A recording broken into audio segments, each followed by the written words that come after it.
served every conceivable, we served every conceivable setting, mental health, medical, legal, social services, business, manufacturing, agriculture, insurance, anywhere people intersected with a system, we provided those services.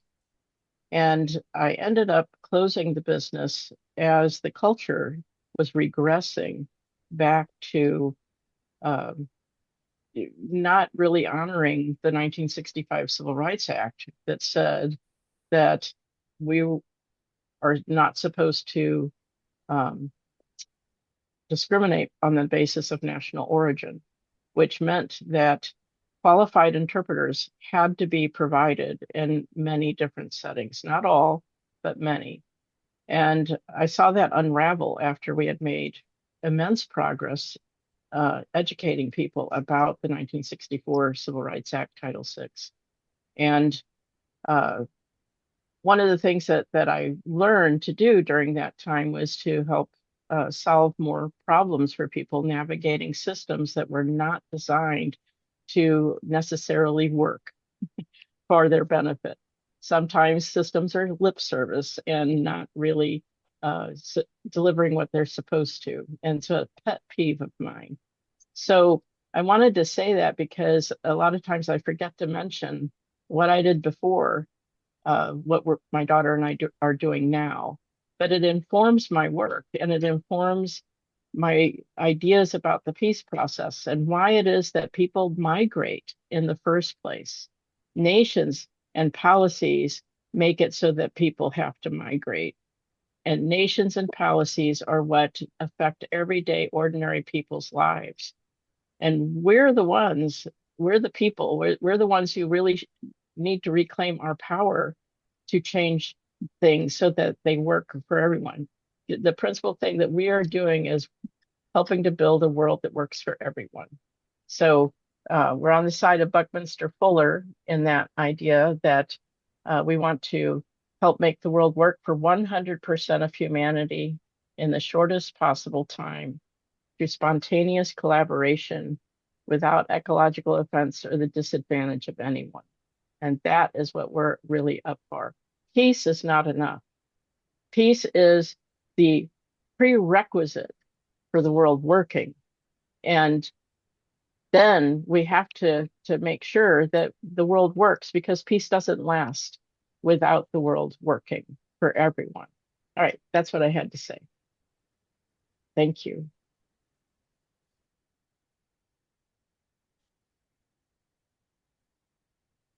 Okay. Brandon, I think it's your turn. Okay.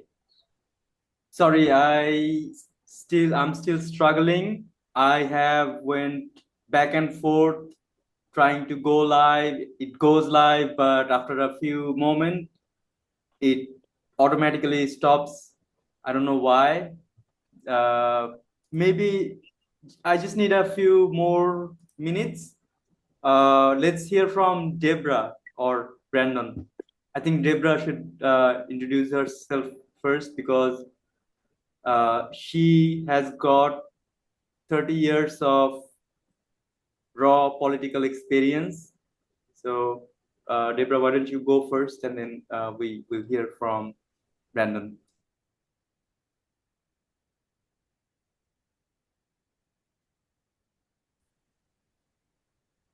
Debra, can you hear us? Oh.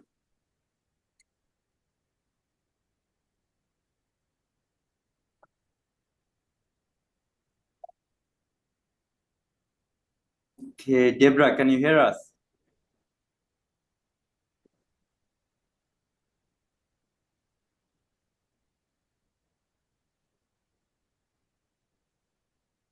Debra, can you hear us?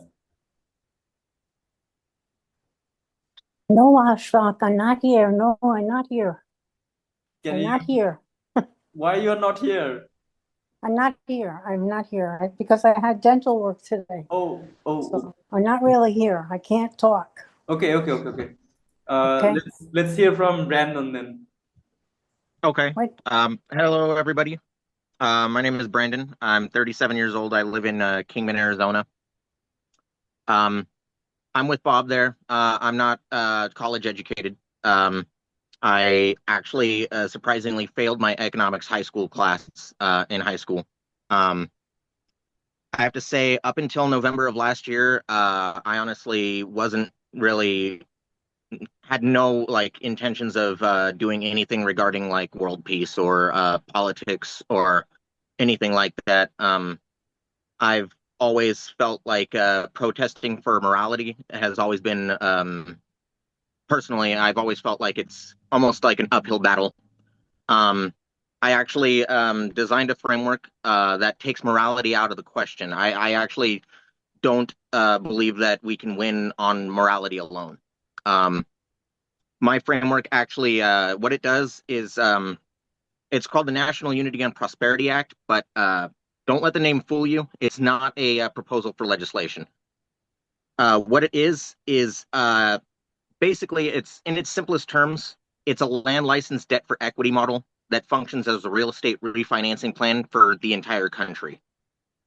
Um, the way it works, the core, basically the trade would be it takes debt equity, millions of acres of federal land in the American Southwest that the Bureau of Land Management is just sitting on. A lot of it's been earmarked for sale by the Bureau, by Steve Pierce. I don't know if anybody knows about this. Steve Pierce has always been an advocate for selling off public lands. Now he's the head of the Bureau of Land Management, and he's trying to sell off public land out from under, well, the nation, basically. My plan says don't sell it. We need to lease it because selling it is a one time injection of cash into the Federal Reserve. After that, we make no money off of it, except for maybe through minor taxation, corporate gains and stuff like that. But aside from that, it's basically a one-time cash injection that might only stimulate the economy for about a year. My model goes beyond that.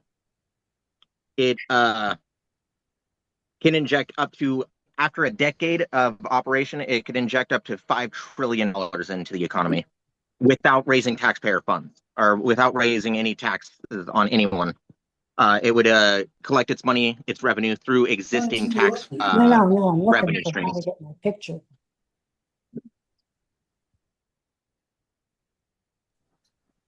Keep going, Brandon. Yeah, sorry, I'm just I think my video cut out. There we go.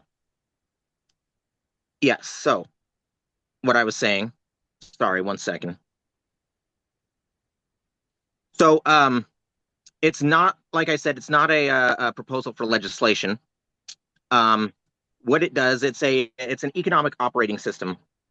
The government grants long-term commercial use license to sovereign tribal nations. So tribal nations are 100%, they're basically the most important part of the framework, how it can be implemented. I know I'm sure everybody doesn't like data centers and hyperscale data centers and big tech right now, but they would be the lifeblood of the system. Why tribal nations would be important is because on this federal land that's earmarked for sale, instead the government would authorize a one-time authorizing action to license this land to the tribes. The tribes then lease the land, certain parcels, to private corporations in order for commercial use at a 70% discount, but only if they make sure they have to sign a contract that says they only get this massive discount if they maintain a 95% human workforce. A lot of people have told me they think that means I'm wanting to ban AI and automation. That's actually not true. It would only function inside these hubs, and in when they get the 70% discount with the 95% human labor, there's three industries that it's targeting: solar for renewable energy, solar and wind, then the data centers to get them out of the residential areas, put them in places where it's not going to be bothering people, where they mostly get their power from the solar and wind, so that they're not sucking off the public power grids. And then for the human labor, we target commercial logistics and distribution hubs. That's where the main brunt of where people would be working. It hard codes a deterministic waterfall model. 40% of the ground rent goes to the tribal nations that are hosting the land as the primary stewards of the landlords of the future. And then a lot of people have pushed back on this. 40% beneficiary dividend, 40% of the ground rent goes to the verified descendants of the 1865 property debt. Basically, it's a reparations model that doesn't use taxpayer funds to actually pay for it. So people aren't actually losing money by paying for that historical liability. And then 20% of that ground rent is reinvested back into the hubs to pay for tier 4 infrastructure like independent power grids and fiber lines, to ensure that the hubs are self-funding islands of stability. I would go on, but I don't want to take up too much time just talking about it.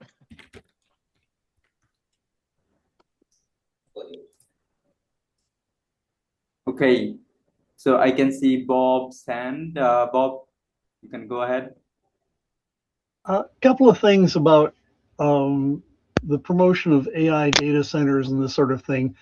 The promotion of technology has a built-in gotcha. And this was known about in computer science many, many, many years ago. The concept from an IBM memo, in fact, said that computers are fallible. They will screw up.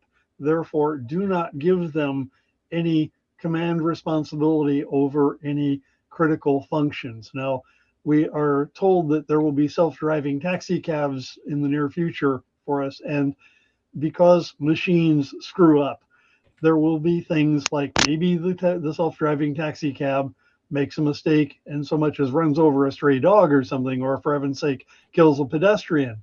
And who's responsible? The car, the computer, who programmed the computer? Liability gets to be an issue there. And taking AI to an extreme is a very dangerous thing to come across with. The other thing that I would like to promote here is how do we get past the psychological warfare that's going on? I personally know in terms of sort of the birds of a feather meetings that I have, I'm kind of like a techno geek myself. And the concept that there is an individual that I know, I won't mention any names, but he has a PhD and he's smart and he's retired. He has a career behind him and everything. But he says, of course, the events of 9/11, 2001 shown in the official fairy tale on the subject are completely ludicrous. But he will never say that publicly. And this is important because people are, even if they are retired and they have nothing to lose, there is a huge resistance to people even making a statement and saying, we know that things are screwed up here. And that is where I think we need to have a huge amount of focus and put energy behind, is to deal with the psychological warfare that's going on, because people deep in their consciousness, they are hip to what's going on, but they'll never say it because it's painful. It means upsetting the apple cart in a big way, means huge changes, and they're just not up for it for various reasons, and it's going to be damaging to America in the long run.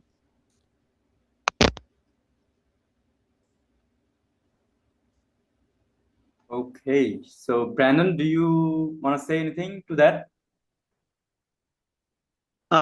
Regarding the AI, yeah, I'm absolutely agree that we shouldn't put AI in charge. Part of my framework actually addresses is liability. If anybody wants to try to hide behind saying, oh, it was the algorithm's fault for a mistake, that person who even suggests that in my framework, basically the liability falls squarely onto them. If we can't identify who, signed off on it, then the person who just merely suggests blaming the algorithm, we blame them. And that'll quickly, turn everything around. It'll be like, oh, if I'm getting blamed, I'm making sure somebody's gonna get found out who did this, who signed off on it. Because if we turn the liability onto that person, guaranteed they're gonna find out who it was that actually, is at fault.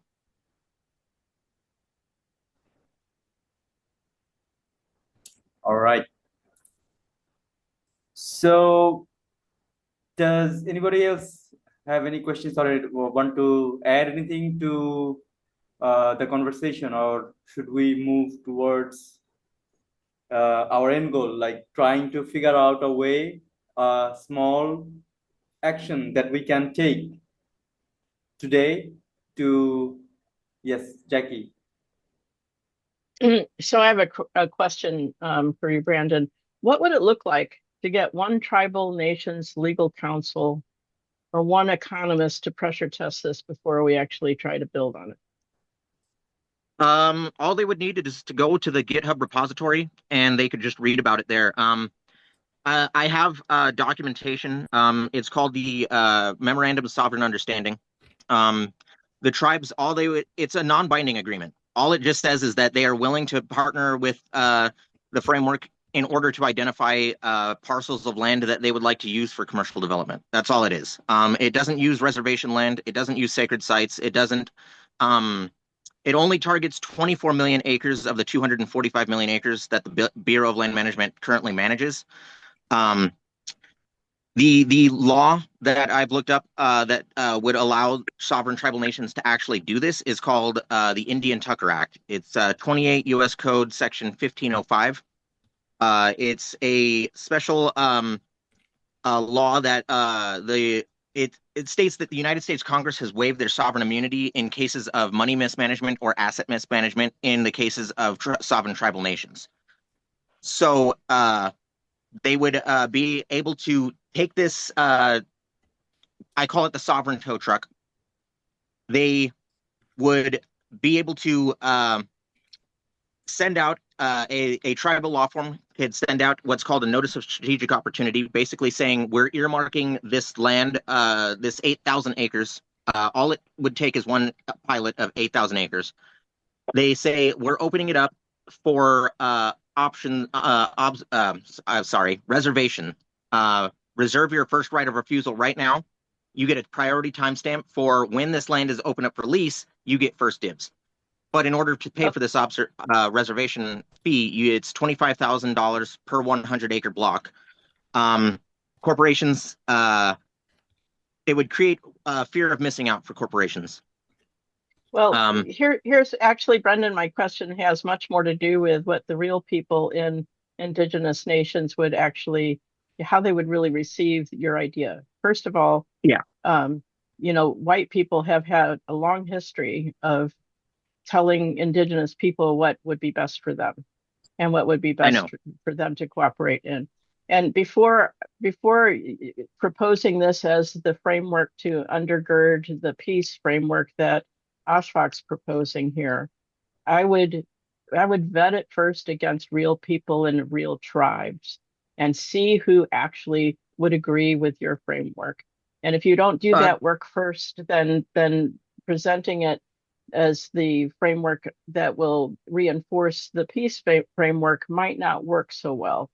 And this is just because, as an anthropologist, I'm looking at your work here and knowing that you haven't asked the real stakeholders anything about what they would want to participate in. I've tried. It's been a major bottleneck for me. That's why I'm partnering with. I just recently partnered with Emmanuel Pastrick. He was the independent presidential candidate in 2020.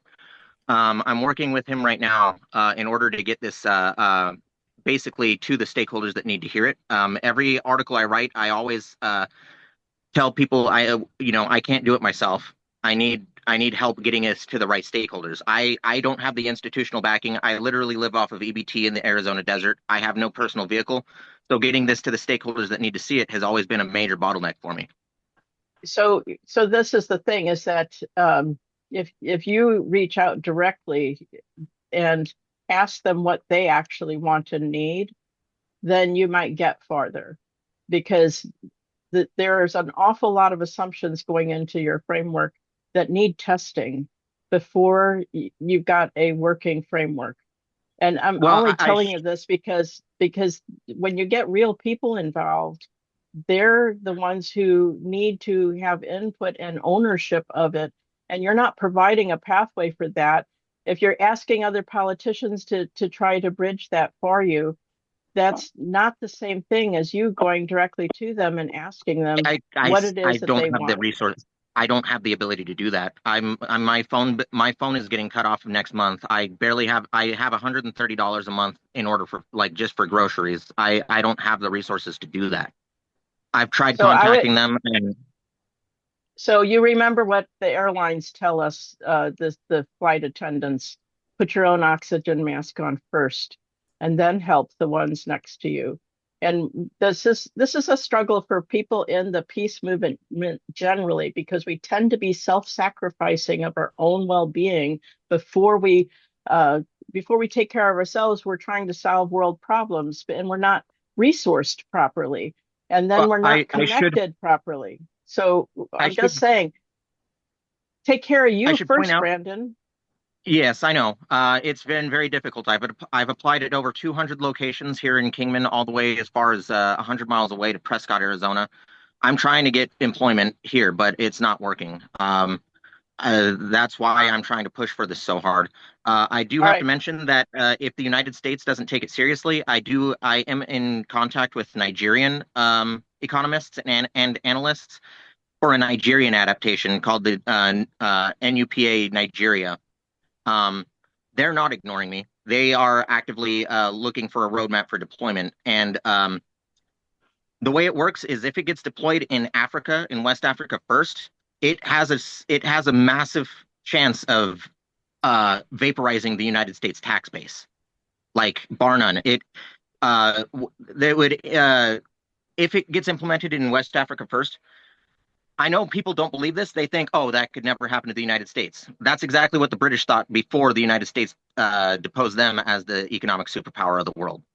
Um, if it gets deployed in West Africa first, um, I am in contact with an analyst named Chinedu Okoye with the Office of Trade Negotiations. I've already sent strategic briefs to their state governors for Ogun State and Kawara State for deployment roadmaps. Because over there, instead of utilizing a licensing fee from Congress, they don't need that. They have what's called the Land Use Act of 1978, where it vests the land in state governors. All they need to do is just sign a memorandum of communal understanding. And as soon as that happens, they have their legal teams send out notices of strategic opportunity to tier one global corporations for first right of refusal on their land. And they have up to 50 million hectares of pliable land that they can use for solar, wind, data centers, and commercial logistics and distribution hubs. And they're taking it very seriously. That's the reason why that's why I'm trying to push it so hard in the United States. Because if they do that, global corporations, even if they're barred from the United States, it does nothing from Chinese multinational firms from capitalizing on the arbitrage in West Africa. It does nothing from Russian corporations from capitalizing on the arbitrage. Then all of a sudden, the United States loses their economic advantage and becomes a debtor nation, whereas West Africa becomes a creditor nation. Nigeria. I also have a Liberian adaptation and an Iranian adaptation that I'm currently developing. Same and as I've told Ashfaq, I also have a Bangladeshi adaptation I'm working on.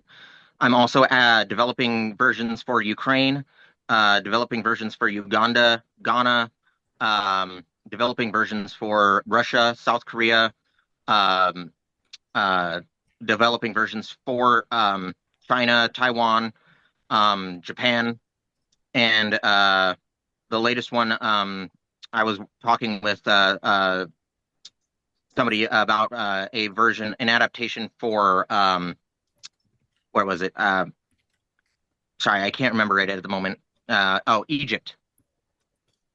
So basically, this is to create pressure on the United States to take this framework seriously, because right now that's my main bottleneck is I don't have the luxury of time.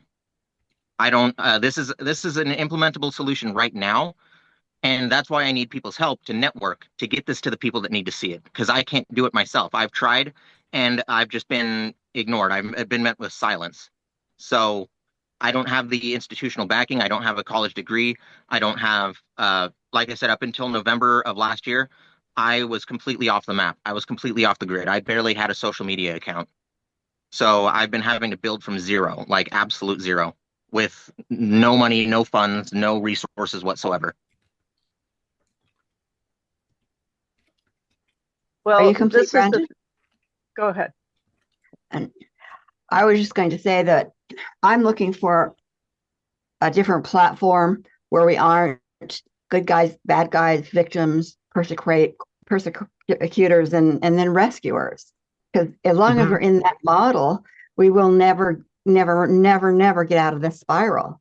So I'm looking at how we could do a platform that is deeper than that we can then align to. It's like if we try to solve the problems that came from the stories and the consciousness we have, we won't bring solutions. We'll just come up with more of the same problems.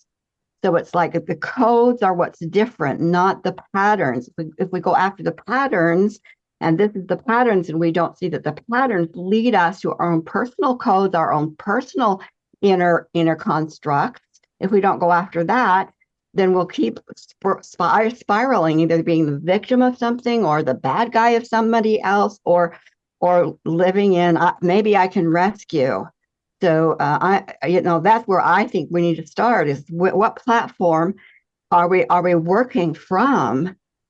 Because I'm on a platform in which the platform is we're all connected, we all are empowered, we are all leaders, and we all bring our ideas to the table in a way that lifts everyone. And with all due respect, Miss Sharon, my framework, it works. It's hard coded and it's mechanical. It doesn't. I don't care about morality. I have no interest in morality. I don't care if corporations are good guys, bad guys. I don't care if the United States government is good guys, bad guys. I don't care if tribal nations are good guys or bad guys. I don't care. I have no interest in morality.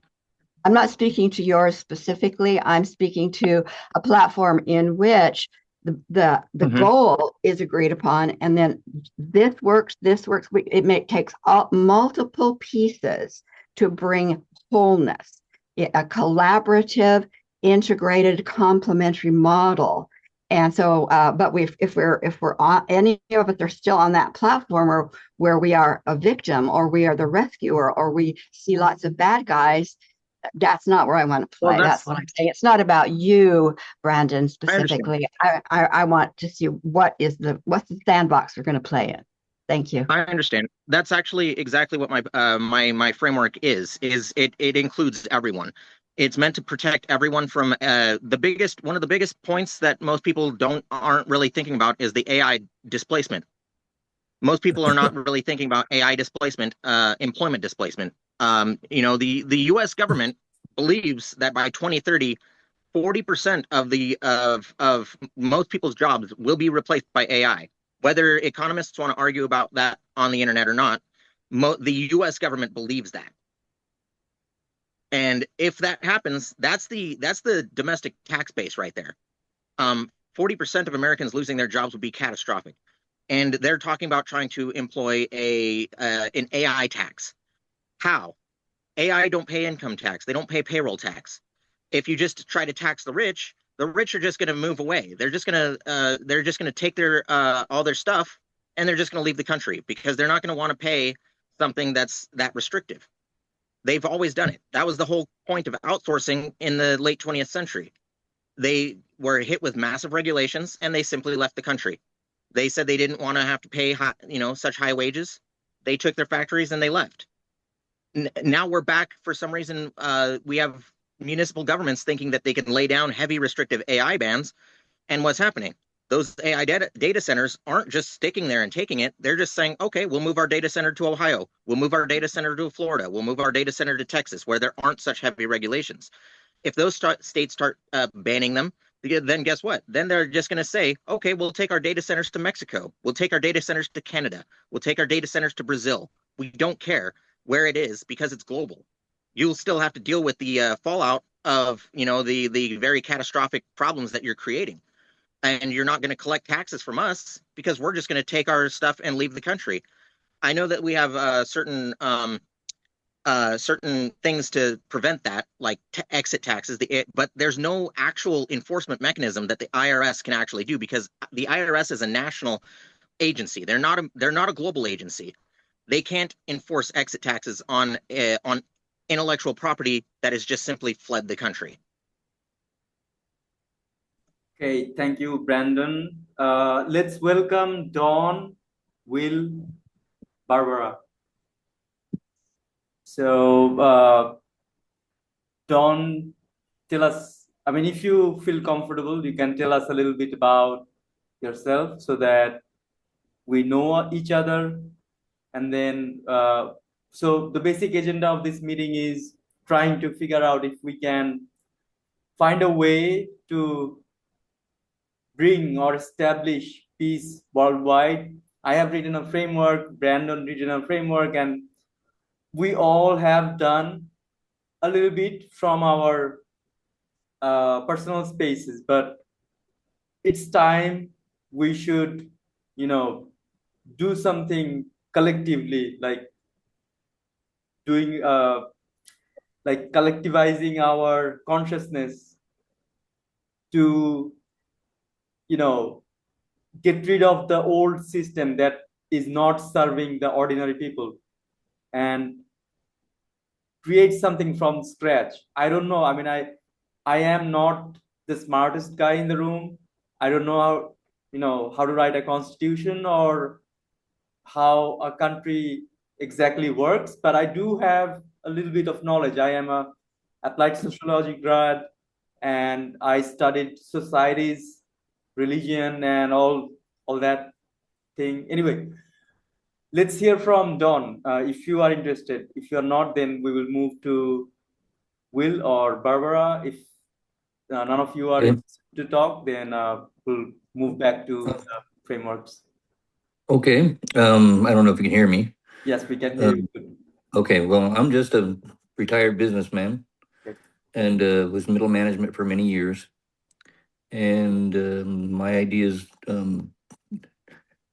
basically are more along the lines of how do you resist the AI as a whole and robotics as a whole from taking all their jobs. But these people don't seem to understand without a consumer base, they're not going to have any money coming in. So I don't know where they're going to, how they're going to perform that. They say, oh, well, there'll be other jobs created.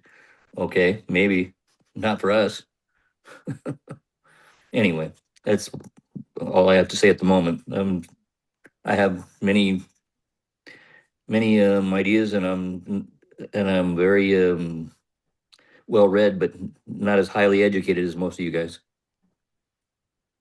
Okay, Don, I will come back to you and talk about this AI problem that we are currently facing and will be facing shortly, the job losses and all that that kind of stuff. So let's hear from Will. Hey, Will.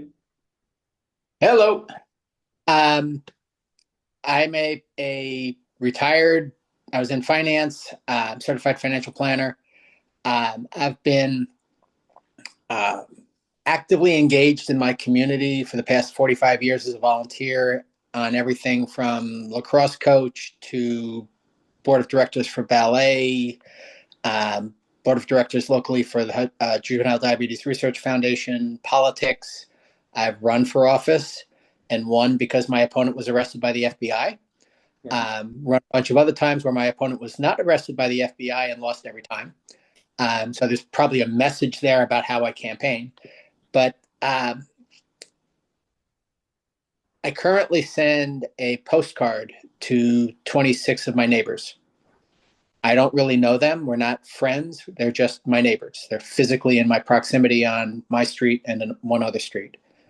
I've gotten one feedback of thank you very much for sending these. I'm not giving them opinions. I'm giving them ideas, and I back up the idea with a source. You know, if there's information, there's sources. My statement used to be to build what will be on the shoulders of what is each one for tomorrow today. Now it's words matter, deeds matter more.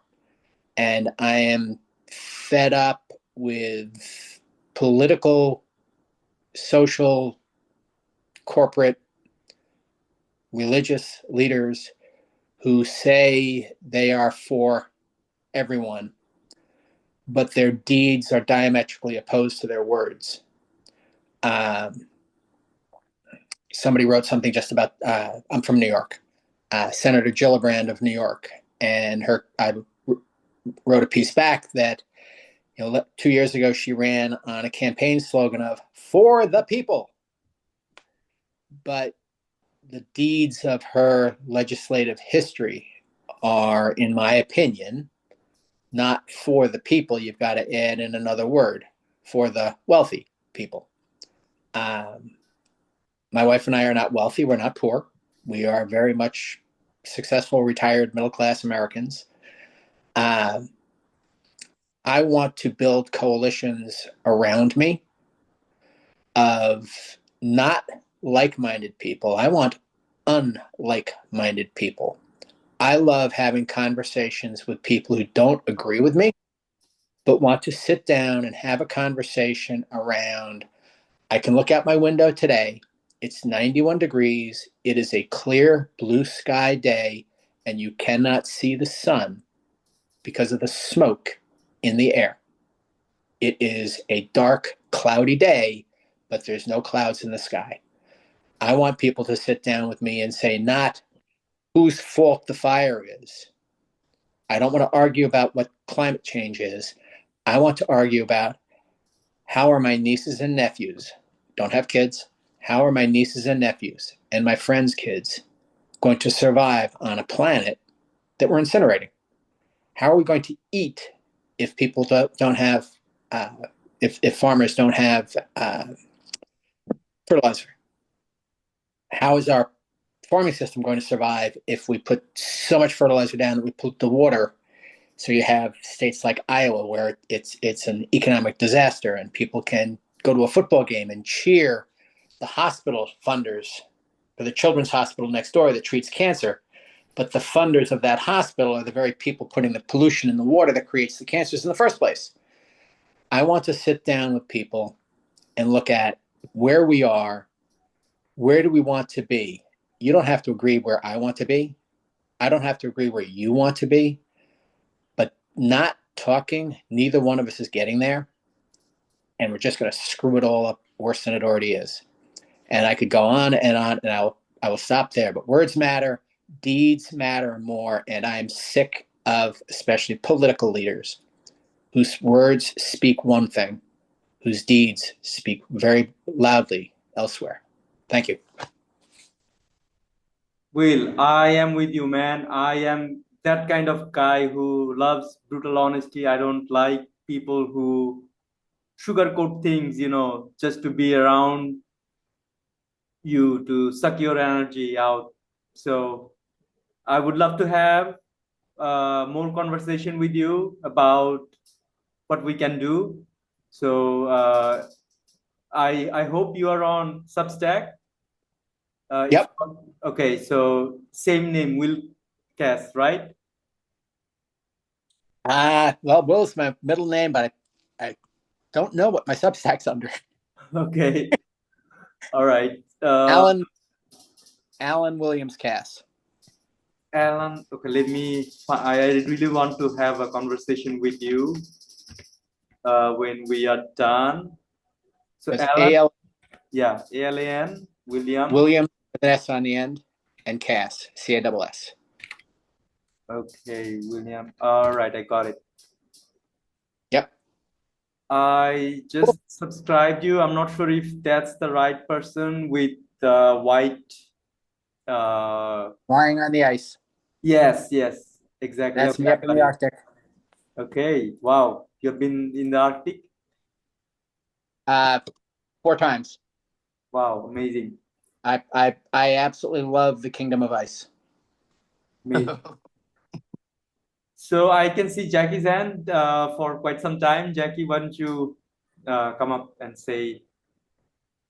Well, I'd love to shift the conversation back towards the peace framework, the universal peace framework. And so I have a question for everyone.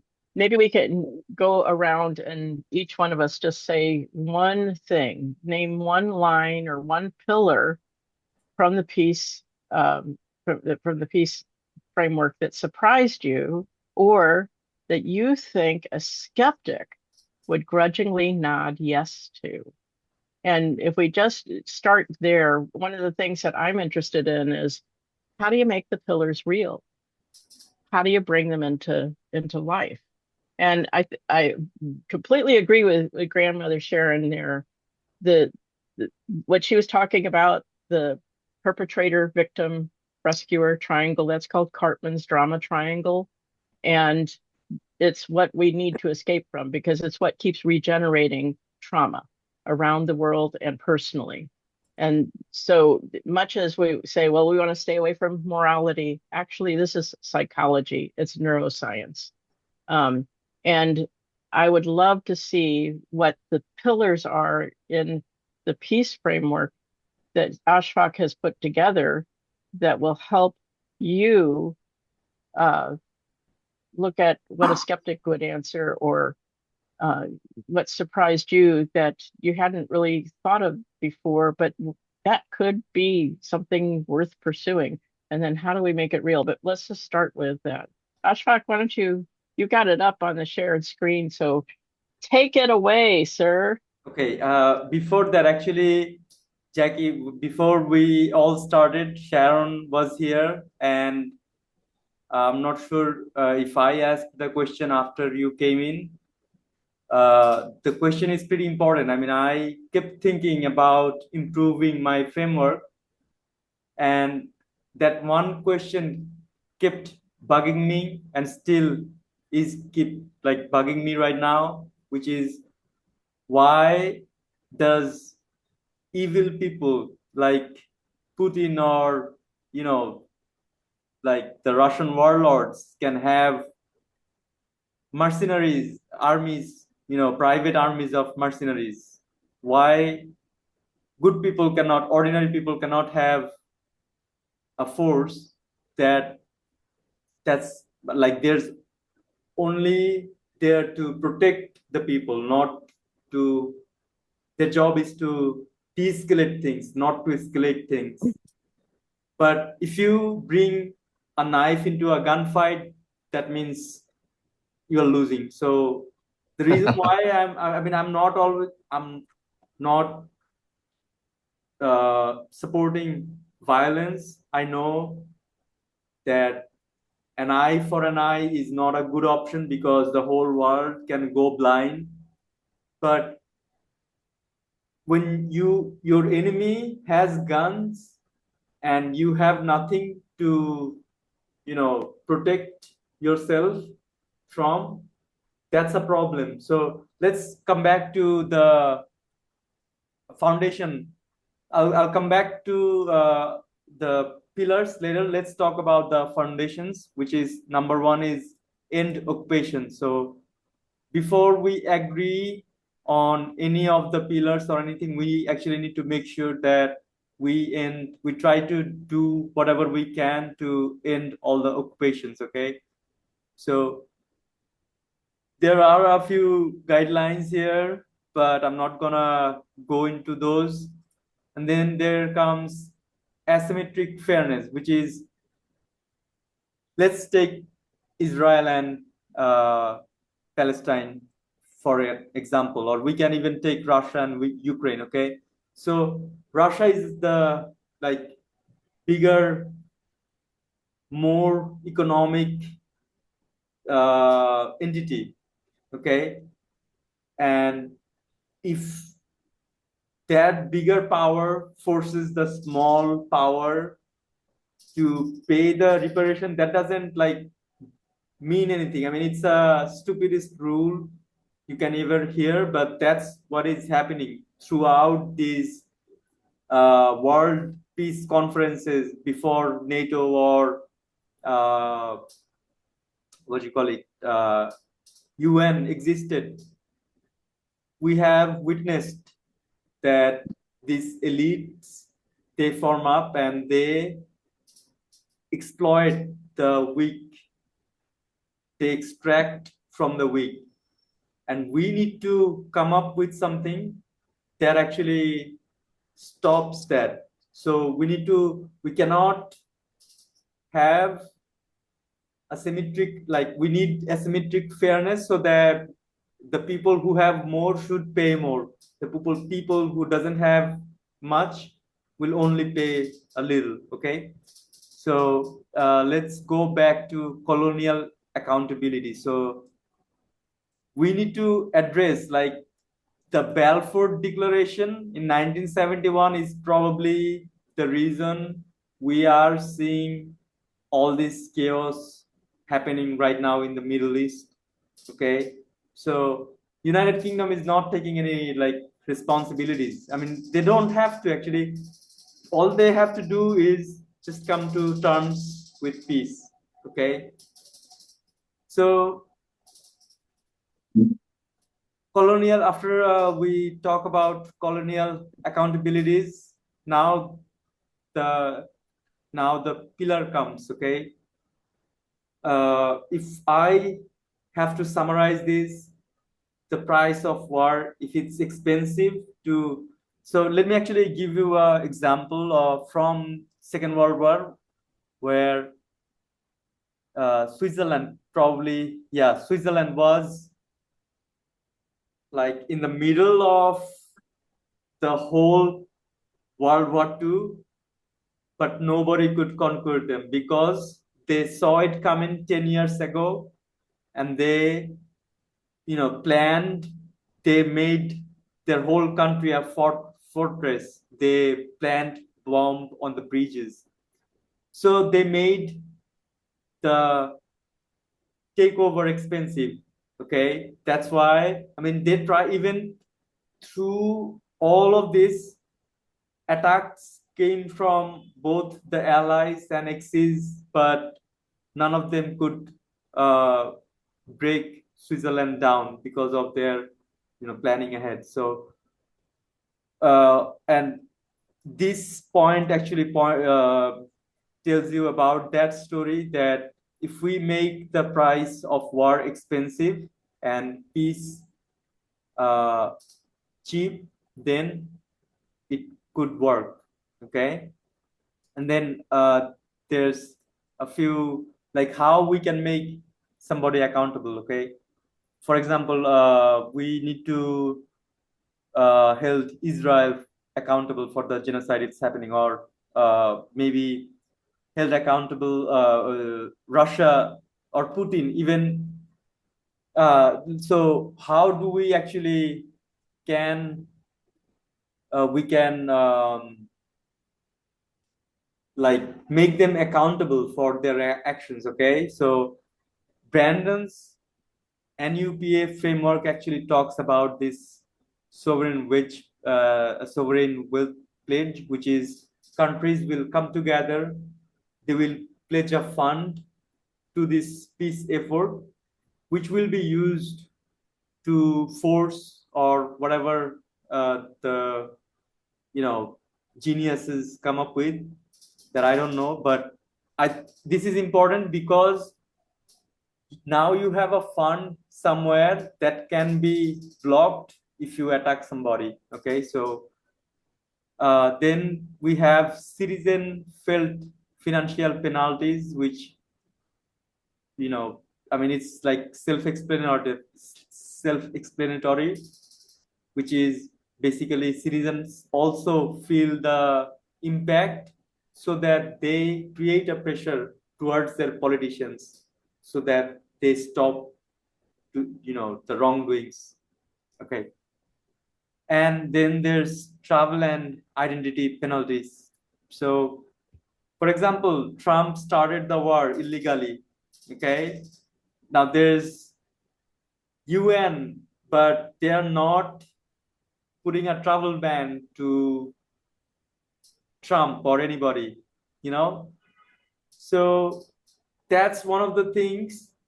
If we can implement the travel bans to that specific politician who is actually taking those wrong decisions, then they will be more careful about their choices, okay? Cultural and sporting exclusion. So World Cup is going on right now. A soccer match is going on right now while I'm talking to you guys. So we have seen Russia getting banned, but we haven't seen United States getting banned.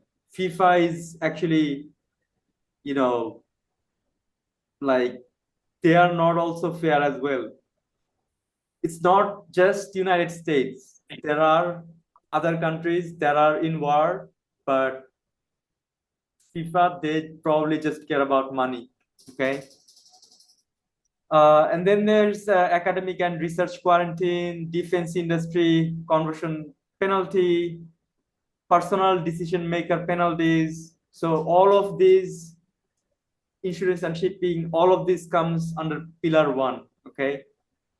Pillar 2 is universal peacekeeping, which is the peace force that I was talking about, and also a DMZ line. So imagine we force politicians to put a DMZ line between Russia and Ukraine, between Israel and Palestine, between Iran and the other countries. I know there are ballistic missiles, and I know there are satellites that can track who's actually or where it was fired from. So, I mean, we have all this technology, yet we are failing ourselves to achieve the peace and harmony that all of us desire. Okay. So the summary of the peacekeeping is the DMZ, a force that protects the ordinary people, and their main job is to de-escalate, not escalate anything. Okay. And it must be an international force. Right now, UN, NATO sends troops who are from India, Bangladesh, or a poor country. So they are not losing people in the ground. So they are not feeling the impact. So we need something new that actually forces all the country who are interested in peace. They need to sign in to a document and put some money in there, put their force in there, so that they have a stake in it. Right now, they don't have. They just give them money and not taking any accountabilities, or even using them for personal gains, like looting or extracting resources from countries that they're not supposed to do. So let's go to pillar 3, which is the transitional protectorate. So for territories under occupation, active conflict, or unresolved, I think this is talking about the DMZ. Yep. So actually, this is the previous peacekeeping point was about the peacekeeping force, and the transitional protectorate is about creating a DMZ, demilitarized zone, across all the active conflict areas, so that we can open diplomatic channels, and both parties can settle down. We can ask Russia, what do you want? We can ask Ukraine, what do you want? And if we can give them, both of them, what they want, and ask both of them to do a little bit of sacrifice, I think it will work. But I'm just an ordinary guy. I'm talking. It's not going to work if I keep talking. We need to take a collective action to probably force those politicians or maybe take ourselves those roles so that we can actually do something about it. So I'm not sure where we are moving. I'm here just like you, wondering where we are moving and how or what we should be doing about it. Even my Substack is all about, trying to find ways to how we can protect ourselves, the ordinary people, from the decisions that are making those political elites not caring about us. Okay. So I can see Sharon's hand. Sharon, do you want to add something? You're on mute, Sharon. You need to unmute yourself first. I think it's important that, like you have invited us into a field which is a really great opportunity, which is about collaboration, which means what are the ideas? What are the ideas? And it doesn't matter really who has a degree. So, I hear some of us discounting our own voice because we don't have a degree. That's not what it's about. It's about putting out ideas. And so, and then letting each idea just lay there in the field as we then let's see what might bubble up. So I want to put another idea into the field, and it's the model that was used in way early on, up in what is now Northeast United States and Southeast Canada. And that was in like 1142. There were 5 tribes killing each other because it was retribution. It was justice, and you did this, I'm going to do it bigger. Just what we see in the world today, but there were 5 tribes. I'm not going to go into the whole story, but the idea was introduced. How can we change that? And the idea that was introduced was values. You don't want to talk about morals, but that was key to that region of the world where each tribe came into agreement around like 7 values. And it took a while for each of the tribes to come on board 2 values. We will agree to these values. And one of them was care of the earth, for example. And when they came together then under those values, it's called the Iroquois Confederation. It used to be 5 nations. Now it's 6 nations.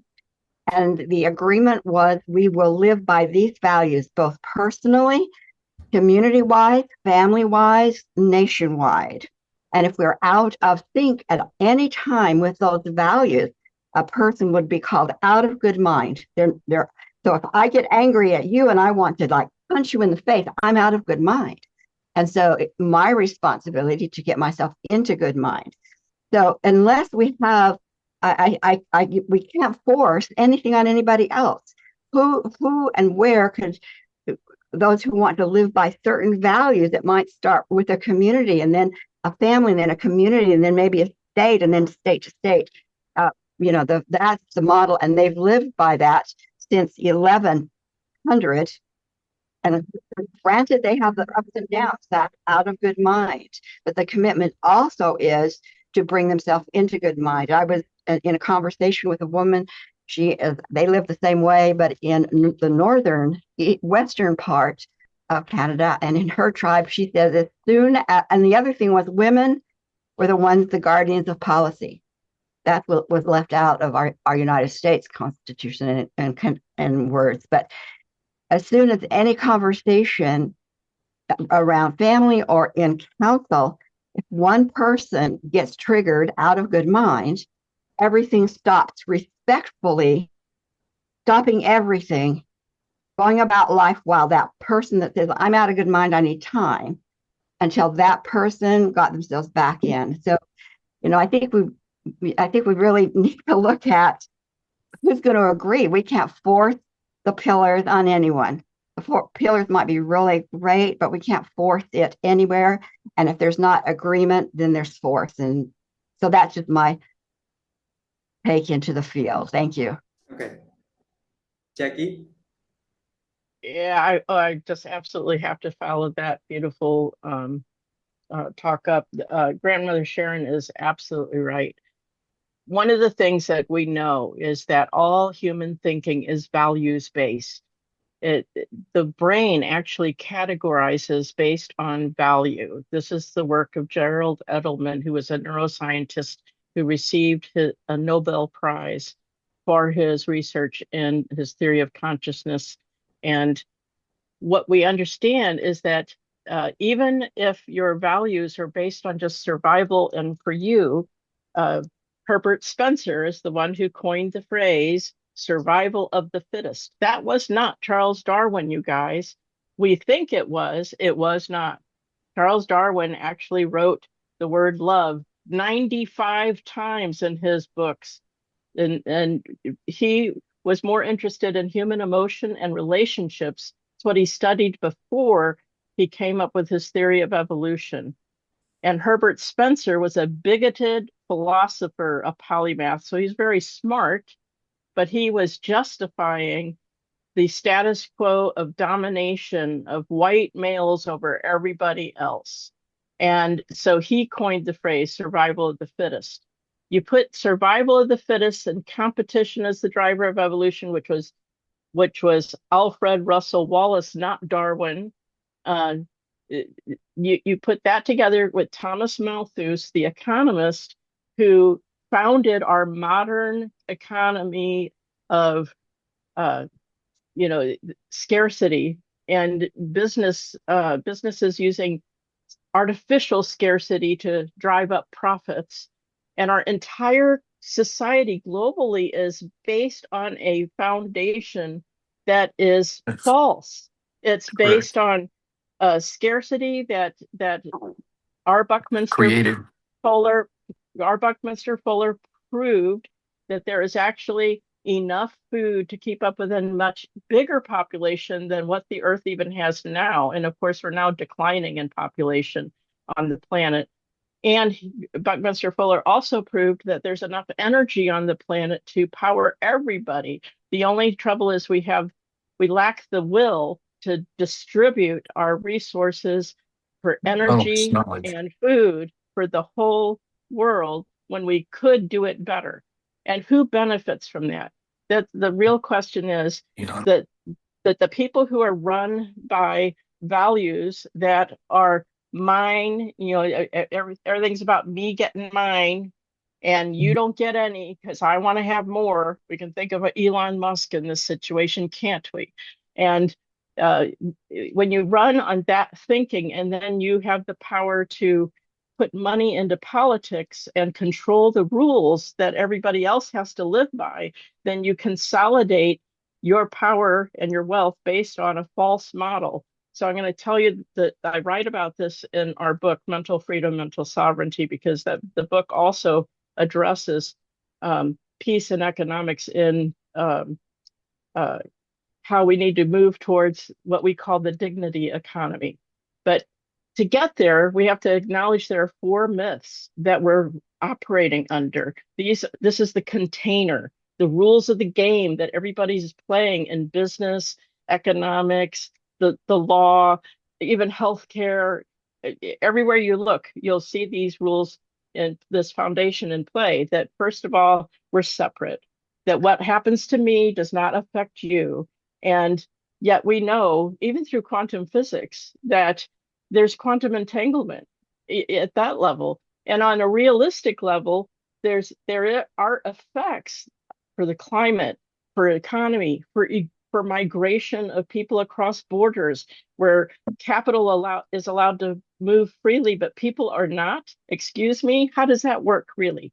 But in any case, that separation, we breathe in the molecules someone else breathed out. Physically, we are interconnected with the whole world around us. Okay, so we really are connected, not separate. That's myth number 1. Number 2 is the myth of scarcity.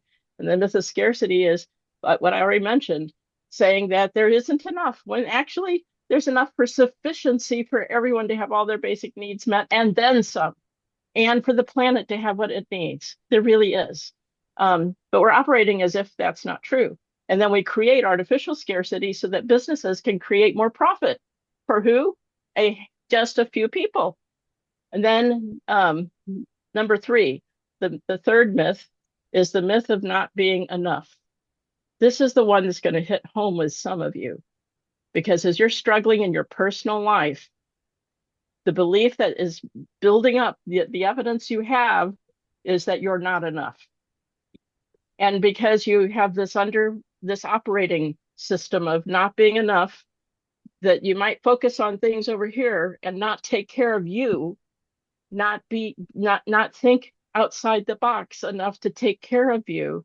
Like if you're searching for a job and you can't find one, start your own business. Okay. This is one of the things that Xochitl and I specialize in, is we do help people start businesses. Okay.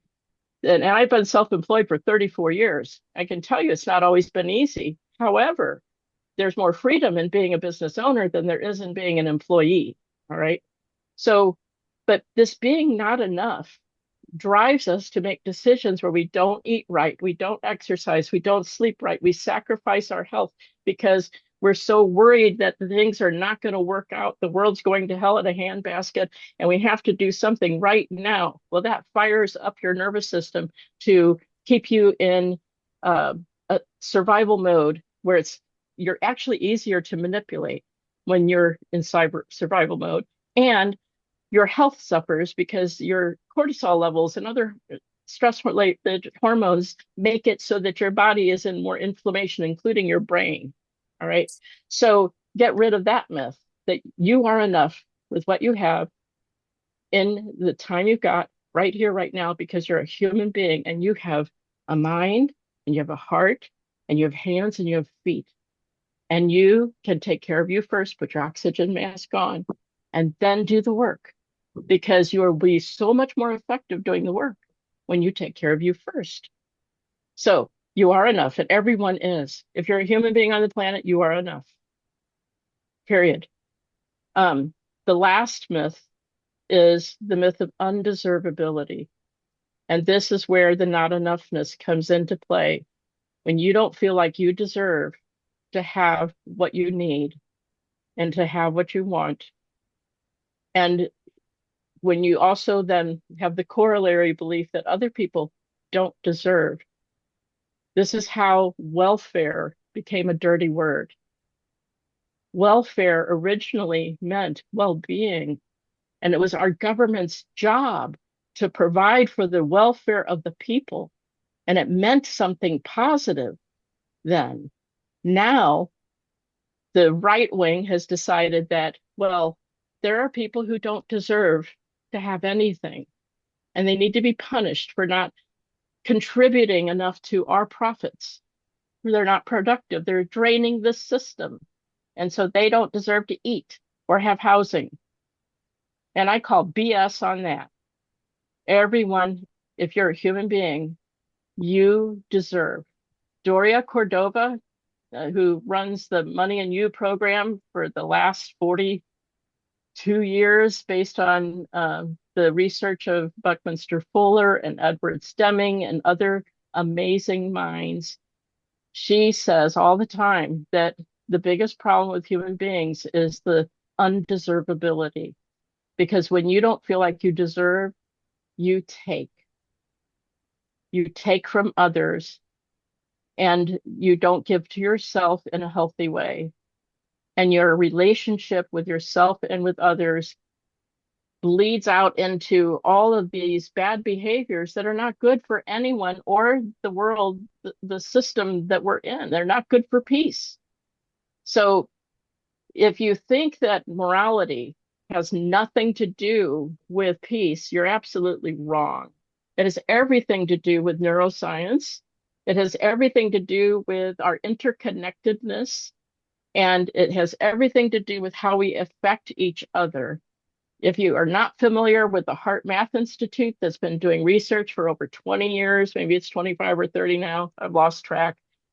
Those are neuroscientists and cardiologists who've been studying the electromagnetic field that the heart and the brain generate, and how when you're in a state of calm and peace and gratitude, you go into what's called coherence. Your heart, your brain, if you look at the graph, the the EKG, electrocardiogram, that measures your heart rhythm and the rhythm of your brain with an EEG. When you look at those, they line up. They're beautiful, nice, regular graphs. When you're in a state of survival and upset, then you become incoherent, and the coordination between the brain and the heart go out of sync. The graphs look jagged, and guess what? Your field interacts with other people's fields. You are either entraining other people to your energy, or you are entraining yourself to theirs, which is why when you get onto rage bait and you start feeling upset, you're entraining to that other person's energy. Even if you're just reading what they wrote or just watching their video, there is a signature, an energy signature that has to do with that interacts with your field and your nervous system. And one of the things I'm really big on is teaching people how to go back into a state of coherence, back into calm. Why? Because the last thing I'm going to say is that when you're in survival mode, and this is how you get manipulated, when you're in survival mode, you lose access to the front part of your brain, because there's a mechanism physiologically that happens in every human being. There is no one who is excluded from this process. Your brain is watching the fuel in your blood flow, in your bloodstream. It's looking for how much sugar is available. And when that level goes down, the brain starts to shut down from the front, the newest part of the brain, and leave more resources for the back part of your brain so that you can breathe and have your heart work and have your large muscles work so you can survive and meet whatever the threat is.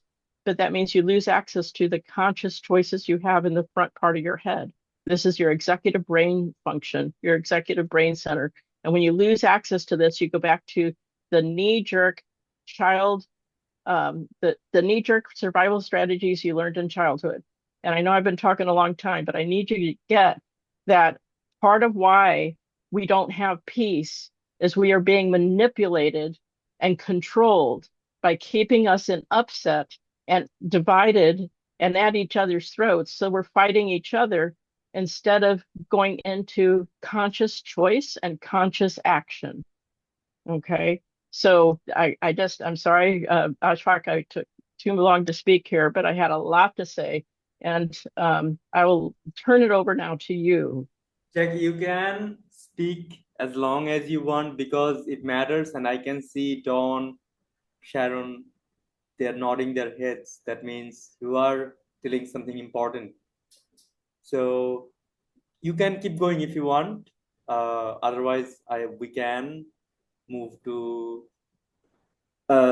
finding something that, the actionable item that we can actually do today to maybe plant a seed or take our first step. And I want to ask you if we are not live for some reason. Substack is closing down the live stream, but it's recording, and I will have it on Substack, on Facebook and YouTube. Should I reveal the I Am Democracy app right now? Because this is one of those steps that we were taking behind the scene to bring peace and harmony to the world so that people can take actions from their phone. I mean, lots of people are disabled. They cannot go out, and vote and do stuff like normal people do. So we are building an app, not just for the citizens. It also serves organizations, even political candidates. It even tracks the black money. Okay, so you know your candidate if they are getting money from shady sources or not. And the fun part is even a school principal or committee board can use those functionalities. Okay, and the fourth part we are serving is government, but not in a way Planeteer and Sam Altman's AI was doing. So what we are trying to do is solve a really old problem, which is government uses one-way communication system. That means if government wants to say, Don, you are saying something, but you are on mute, so I cannot hear you. But anyway, so if government wants to tell you something, they can send you an SMS, TV ads, billboards, or so many things, you know.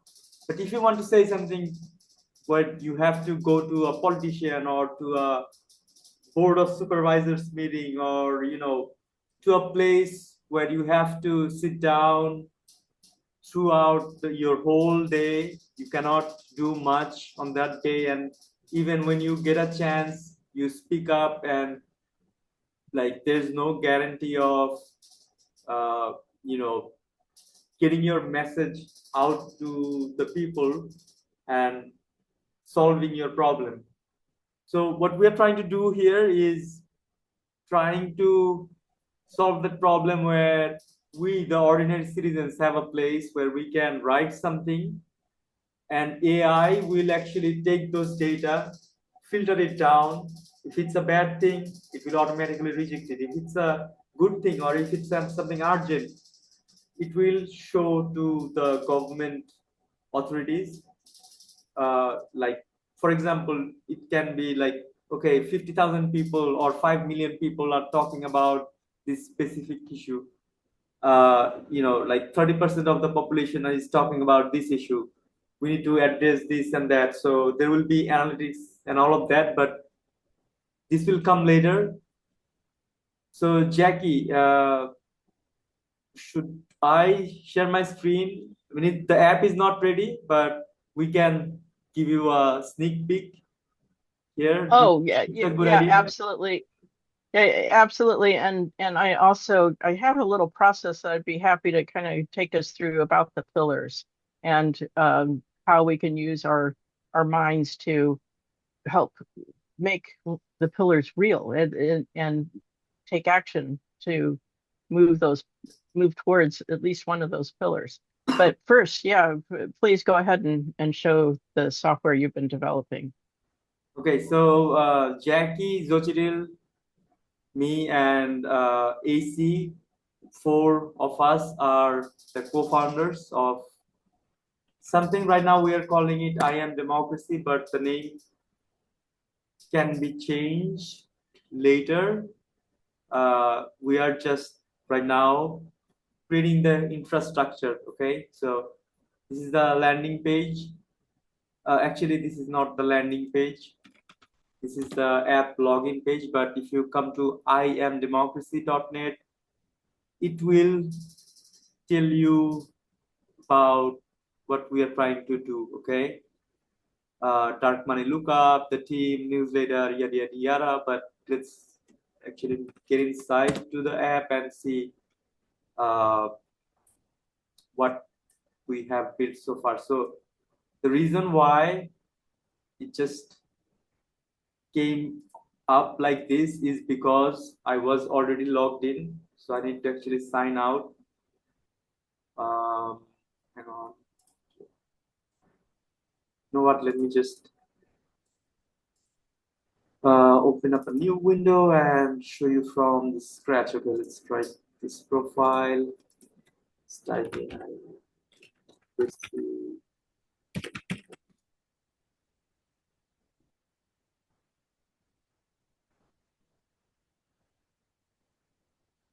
Okay, so let's get started. What happened? Okay, so you'll have Google and Apple sign in coming soon, but for now let's just use manually, you know, typing things down. Then you have some option to choose. Let's just use citizen for now and just put default zip code. and then create my account. So, Let me add too that this is right now just for the United States. So for those of you who might be somewhere else, this could come to your country later too. yeah. All right. So we are logged in. Our account is created. This is Setup Wizard, where you tell us a little bit about who you are. Like, are you a citizen or a candidate? For some reason, I mean, the app is still in development. That's why when I'm clicking on this, it's not working. Only the citizen works. So when you select your role, then you put in your zip code to see the candidates details and elected officials details. Okay, so after that, click on the next step, pick a few. Okay, sorry. Okay, after that you pick a few, what you call it, like things that you care about. Okay, some topics, and then click on the next step. If you want to receive emails about the actions and what's happening, you can do that from here, or you can just stop it and move forward. You can upload your photo, but not right now from here, because the setup wizard, I need to work on it. Let's just continue. You have a few color pen schemes.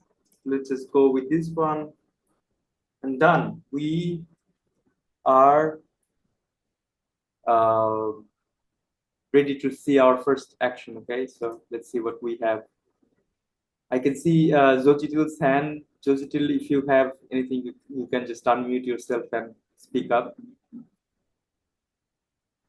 You never know what the etiquette is in every meeting because nobody has the same consistency across, what the expectations are of what is respectful in meetings. So anyway, I wanted to have two things to say. First of all, I want to ask everyone who's in the meeting if you have a way that you would prefer for us to stay in touch with each other, please put that in the chat. You can all stay in touch with me through Substack. I put mine in the chat. And I'm trying to decide how much to say in this particular moment. As far as this app goes, Ashfaq ST Battleon has been working very hard on developing this in accordance with the group vision and his own as far as what can be done to create this in a very short time. So thank you so much for doing all the work on this that you've been doing, Ashfaq. The other thing I want to say can be saved until after this. It's important, but I don't want to break up the flow much more than I already have. So I'll come back later. Okay, thank you, Zochitil. Excuse me. Okay, so we were looking at some of the candidates. Right now, we only have 14, but eventually it'll grow. Right now, yeah. And then we have this guy called Henry R. Quiller, I guess. He's from Texas, and I can see that he has got 1% dark money, okay? And outside money spending to support National Association of Realtors. So this is one of the things that this app will do. Then you can see your stats right now. It's just showing mock-up data right now, but it will show the real data pretty soon. And also, if you guys have ever used Duolingo, it will be something like that. Right now, it's all text, but you know, we started planning to do Duolingo for democracy. We actually have all those things. We just need to put some more work here to make it fun. Anyway, this is one of the actions that you can take. I mean, this is still a mock-up data, but you can call and say this stuff, and then when you are done, just click on I did it, and then your action will be recorded, and you'll be rewarded with some points and some stuff. So basically that's the app. I actually have made something similar for IoT nations, which is also a civic app, but I'm not going to show it to you here right now because they probably show it on their show, so there's no point of showing it here. I want to come back to the pillars, and I want to actually talk about this specific thing that I highlighted. So I'm not sure if how many of you are aware of the story where what's his name? So he was United States is one of the most wealthiest guys, and when US was in like bad debt, probably under recession. Was it Rockefeller? No, it's not. Wasn't Rockefeller?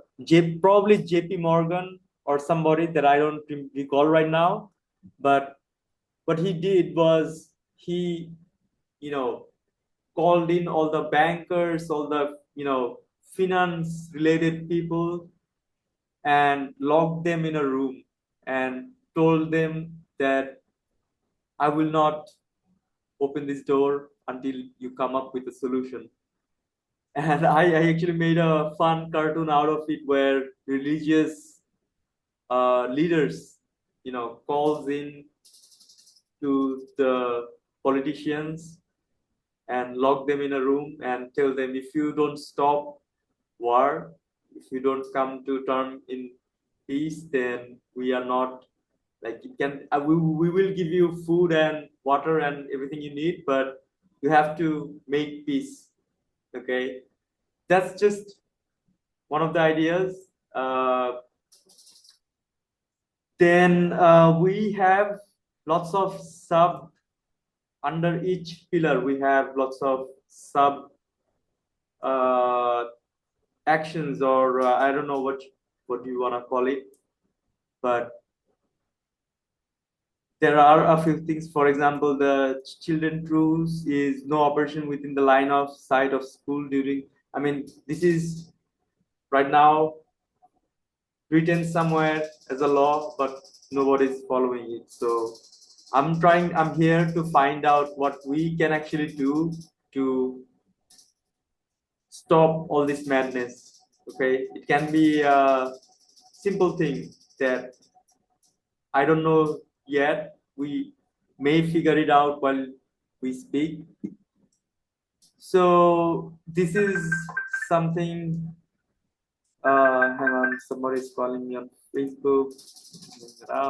Let's go back to the framework. Okay, so this actually talks about specifically the Israel and Palestinian conflict. So what I am proposing here is teaching the Palestinian side to the Israeli children, and teaching Israeli side to Palestinian children, so that both of the children know each other's struggles and try to respect each other's boundaries. That was the point. Inheritance right. I mean, there's so many things to talk about, but we are almost out of time. So I'm just going to quickly, go through the headlines probably. Number 9 was stakeholders in peace. The price of war pillar makes war expensive. This pillar makes peace profitable for the populations that maintain it. So in this pillar, we talk about the common future funds, which already exists, in lots of different ways. UNICEF exists, but children are still in street. There's an image where I saw like a children, it was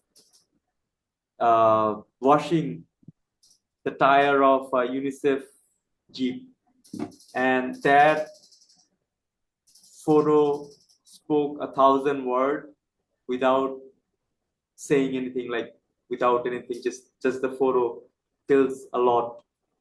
So the rules, the laws, the things that I am talking about, most of it are already out there, but it's not working. Why it's not working? Because it was made by the people, not ordinary, by the elites. They had a motivation to extract from the weak, and they are a handful of people, and we are the majority. We need to find out ways to protect ourselves and to empower ourselves so that we can, fight these monsters and finally have the collective consciousness, the harmony, the peace that we are seeking. So I was supposed to get back to Alan or Will about AI. When AI first launched, I stopped having a good night's sleep. Okay, I know my job was at risk. Still, I mean, I am truly independent right now, but I was working probably 5 months ago. I was working on 2 jobs, and I, have tried so many things to, get out of the paycheck to paycheck lifestyle so that I can have the freedom that I desire. Finally, it's coming. I mean, I am enjoying that life. I have been working as a freelancer. I do home offices, but still, when you work under a company or a organization, you have to answer to somebody. But when you work for yourself, you don't have to answer to anybody. You can focus on what's important. And I feel like my life, all of our lives are so small. People go away in a blink. 10 years would pass, but we need to do something right now. We need to take some action so that our future generation can have a better world, just like Will or the other people said. So that's where my concern is. The current institutions, the current world leaders are not doing a great job. And we, the ordinary people, it's time for us to do something about it. So if anybody wants to add something or want to argue with me that, hey, your framework, this doesn't work, or this is really stupid, please, I actually admire brutal honesty. I always say that, look, I'm not the smartest guy, but I really do want the peace. I think about it most of the time, and maybe I need to have the brainstorming with other like-minded people so that we can come up with a solution. So that's the whole point is. Thank you so much for being here, spending your valuable time uh, with us to find out a solution. If anybody wants to add anything, like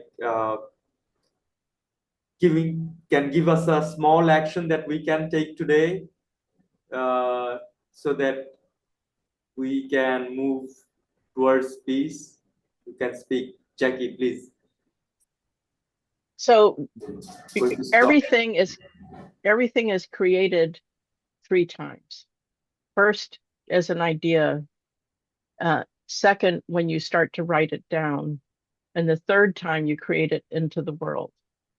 And so one of the things that an action we can take right now that to some might not seem like an action is to start using the right use of imagination to imagine our future selves who are already successful in getting these pillars established in the world. So one thing that you can do is go into a state of calm, close your eyes, and imagine your future self being successful at manifesting the pillar that you're wanting to work on, so that bubbling up inside of your own consciousness will be ideas, practical ideas, and being open in your vision to resources, people, and opportunities in your real world that you might have missed if you were not thinking already in terms of building this pillar. Okay. This is practical. It may seem woo-woo, but it actually trains your brain to filter for solutions that you can take in the real world, in your real life, right where you are, and to notice when to speak to someone. For example, you get a little inner prompting to mention the universal peace framework, maybe to someone you hadn't thought of mentioning it to mentioning it to them before. But in any case, go into the state of calm, close your eyes, and take one of the pillars, the one that is most intriguing to you. That usually is the one that you can do something about. And then imagine your future self. What actions would your future self have taken to successfully bring that pillar into being? Because that opens up your creativity. It opens up the channel within you for new ways of thinking. This is not something AI can do for you. This is something that you do for yourself. And it happens in a state of calm. So get out of the rage baiting, get out of the doom scrolling, go into calm and practice this. And then when you're washing the dishes or you're taking a walk, you might start getting ideas that you hadn't thought of before that will help bring that pillar into reality. And so that is the exercise I would invite everyone to try here. Over the next several days, once a day, take 3-5 minutes out of your day to go into a state of calm and imagine what your future self will have done and who you would need to be in the future to have success in this area. Because if you're not having success in the area now, it's because you haven't become the person who has success yet.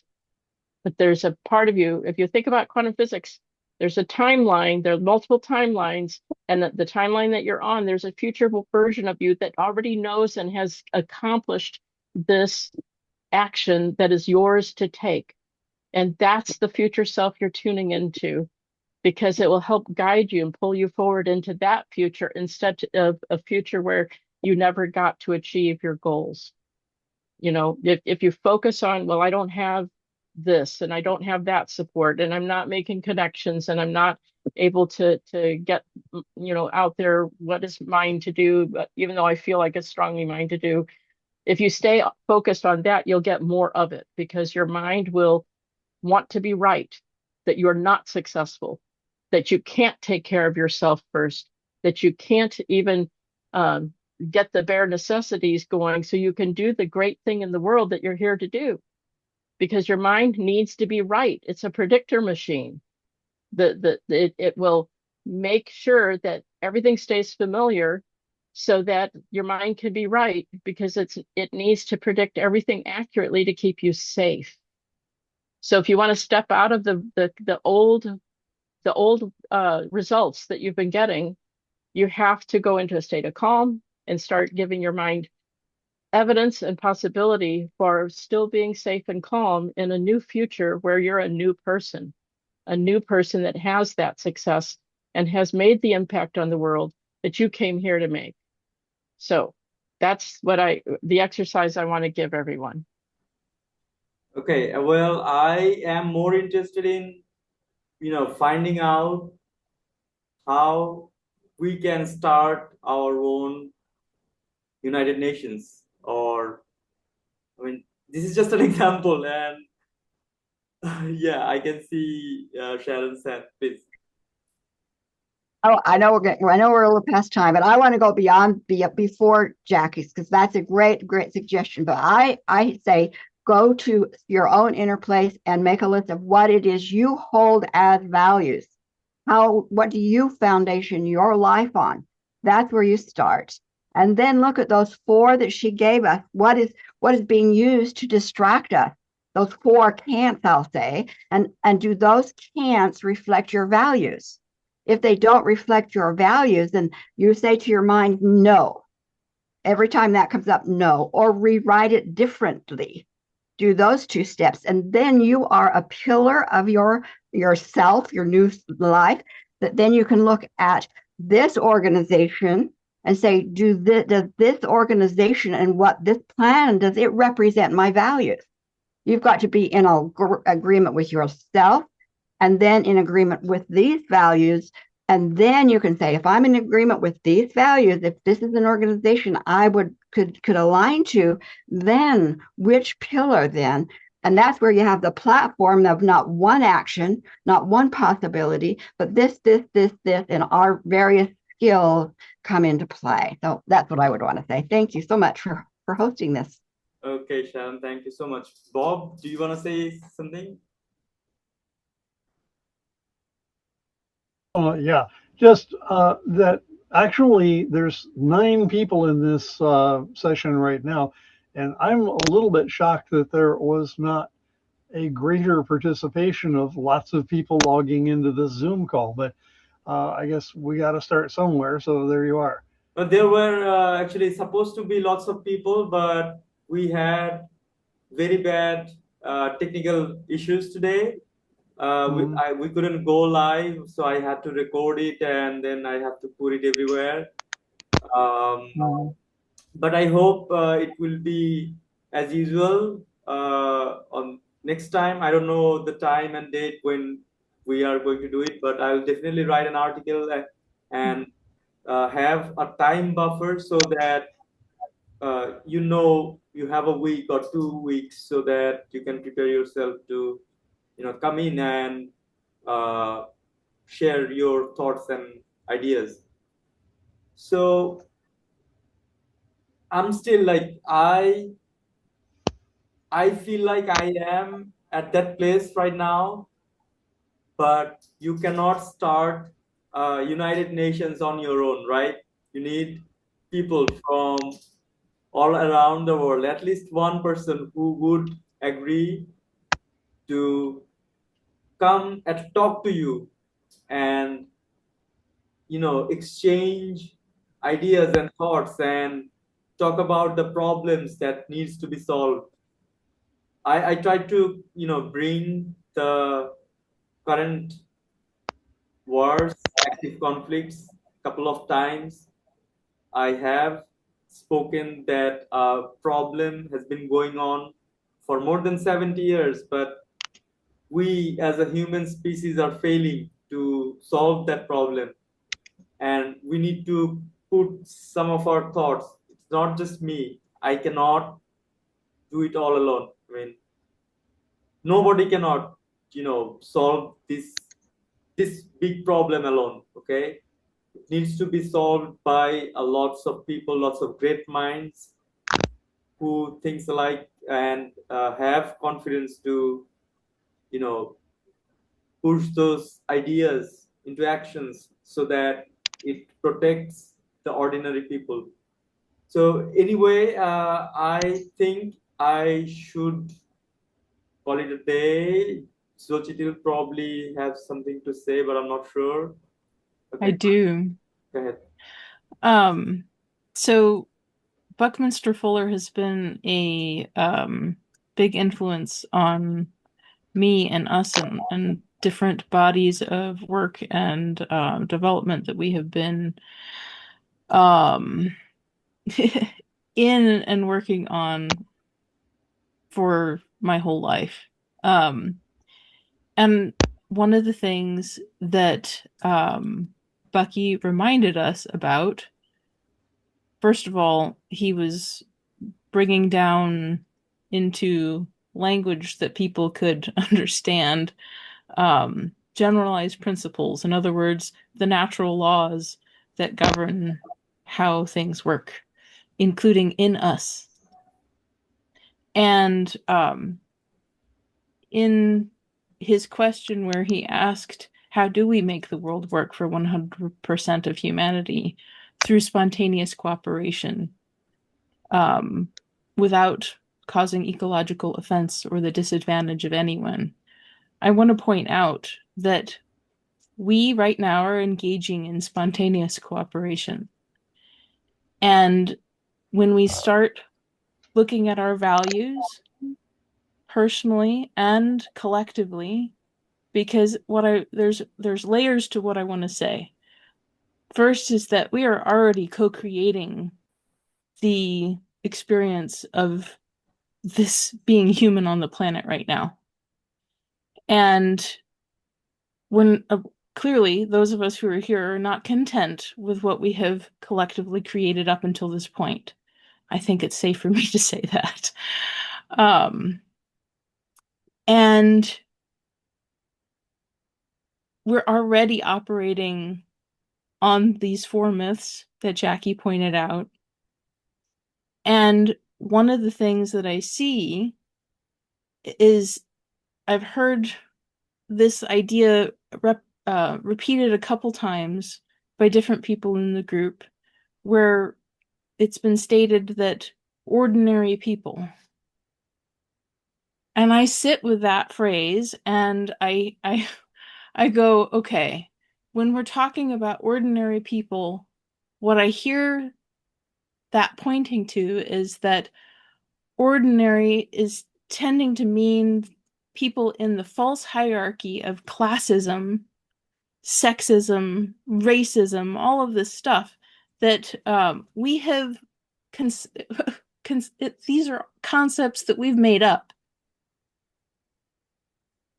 We've made them up, and we can make up something new that actually reflects the truth about human beings being adaptable, loving, and cooperative. That those are our natural and greatest adaptations. Because Darwin actually was talking about that in his evolution. Well, I can't remember the whole title, but he mentioned the word love at like 95 times in his book that gets all the credit for the evolution, the theory of evolution. And I don't know if you guys are familiar with Rutger Bregman. He's a historian. He wrote a couple books. He's on Substack. His latest one is Moral Ambition, which I have not had the pleasure to read, but essentially moral ambition is having the belief that we can use all of our talents to create the world that we want to be living in, starting now, starting in this moment, because we're already doing it. We're already creating and recreating the conditions that we have been living in, whether we're conscious of it or not. So when I hear the word ordinary, I want us to stop and think, because if we're talking about ordinary people from the frame of within the hierarchical structures that we hold ourselves in, that I'm inferior because I didn't go to college. Oh, come on. I didn't get to go to university, but I had access to people and ideas that gave me an understanding that helps me tap into my intuitive knowing that we are all one family. And in fact, we are all one, and we are expressions of this universe. And we're evolving into greater wholeness. And I want to share with you what Buckminster Fuller said, not that you can read it, but I'm going to read it to you. Quote, this is quoting Bucky, "Never forget that you are one of a kind. Never forget that if there weren't any need for you in all your uniqueness to be on this earth, you wouldn't be here in the first place. And never forget, no matter how overwhelming life's challenges and problems seem to be, that one person can make a difference in the world. In fact, it is always because of one person that all the changes that matter in the world come about. So be that one person." When I am sitting here with you, you asked for action. What are the actions we can take? Well, for me, the fundamental action that we can take is examining our own mindset and our own assumptions, because if we keep living into the story of separation, scarcity, not enough, and being undeserving, everything that we create will continue to build on those fundamental myths, which includes the myth that I'm just an ordinary person.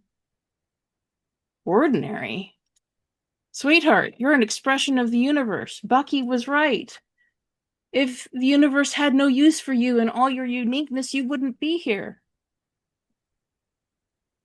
And we have a powerful place to stand when we accept and recognize that we are creating our own selves, our own character, and our activity in the world.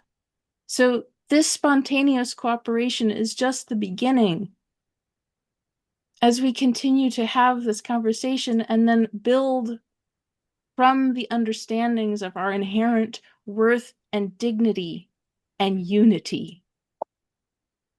Yes, we have differentiation as appearing to be, and to some extent, definitely living as individuals in a collective. We all have agency. We all have beautiful minds and extraordinary hearts. And there is something, probably more than one thing, that is uniquely yours to do. And Pablo Manriquez was up last night. He's the guy behind Migrant Insider on Substack. And he asked his chat group, to all his subscribers, 18,000 people, who's up? It's like 2:30 in the morning last night. I happened to see that message. And I asked him straight up, why are you asking who's up at this hour? And he came back with a really honest response about how he's feeling around the anxiety of and the drive of everything that's happening, and feeling like he has so much left to do with his life, and he's chasing his dreams. And I responded to him, and I know I'm going on, but I think this is important. And I said to him that that feeling of anxiety and pressure And that ambition to do what is his to do, what is ours to do, for me, it comes from knowing that there's only me, that I'm the only me that exists, and that being myself and evolving myself as into new iterations, new versions, a greater wholeness of my being, that's where my purpose is fulfilled. Even though it can feel messy, it's difficult, and it can feel lonely. And I want to read you this from Buckminster Fuller that I said to Pablo. Bucky says, "You do not belong to you. You belong to the universe. The significance of you will remain forever obscure to you, but you may assume that you are fulfilling your significance if you apply yourself to converting all your experience to highest advantage of others. You and all men are here for the sake of other men." And I added to that saying, we move forward doing what is ours to do with as much courage, love, and compassion, and honor of ourselves and life as we can. That's what chasing those American dreams of yours means to me.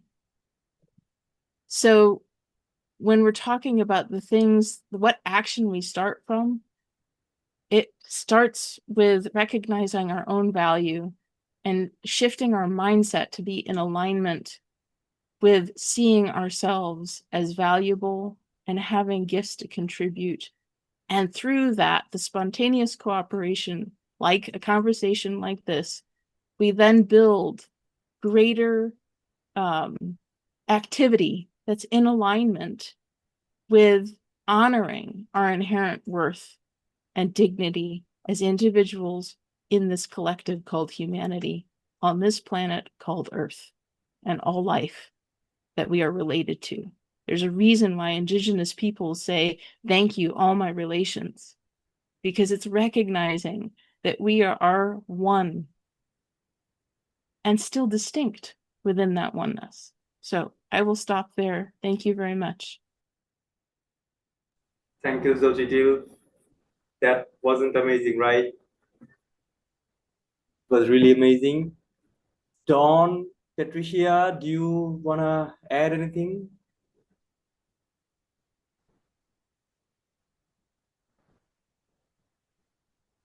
I need to unmute yourself, Dawn.